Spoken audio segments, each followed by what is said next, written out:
ವಿದ್ಯುತ್ ಶಾರ್ಟ್ ಸರ್ಕ್ಯೂಟ್ನಿಂದ ಒತ್ತಿಕೊಂಡ ಬೆಂಕಿ, ಧಗಧಗಿ ಸೇರಿದ ಎಲೆಕ್ಟ್ರಿಕ್ ಅಂಗಡಿಯಲ್ಲಿದ್ದ ಲಕ್ಷಾಂತರ ರೂಪಾಯಿ ಮೌಲ್ಯದ ವಸ್ತುಗಳು ಬೆಂಕಿಗೆ ಆಹುತಿ. ಹಾಸನ ಜಿಲ್ಲೆ ಬೇಲೂರು ತಾಲೂಕಿನ ಹಳೇಬೀಡು ಪಟ್ಟಣದ ಜಾವಗಲ್ ಸರ್ಕಲ್ನಲ್ಲಿ ಘಟನೆ. ಕಾಂತರಾಜು ಎಂಬುವವರಿಗೆ ಸೇರಿದ ಎಲೆಕ್ಟ್ರಿಕ್ ಅಂಗಡಿ. ಇಡೀ ಬಿಲ್ಡಿಂಗಿಗೆ ವ್ಯಾಪಿಸಿದ ಬೆಂಕಿ. ಗೋವಿಂದೇಗೌಡ ಎಂಬುವವರಿಗೆ ಸೇರಿದ ಕಟ್ಟಡ.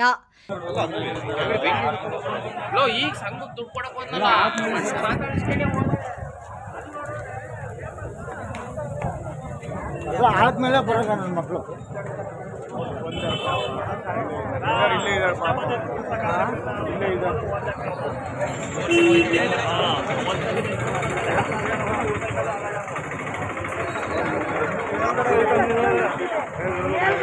ಜಾಸ್ತಿ ಇರೋದು ಯಾರು ಅಲ್ಲೆಲ್ಲಿರ್ತಾರೆ ಈ ಬೆಂಕಿಲಿ? ಈ ಬೆಂಕಿಲಿ ಎಲ್ಲಿರ್ತಾರೆ ನೀವು? ತಮಾಷೆ. ಹೌದಾ?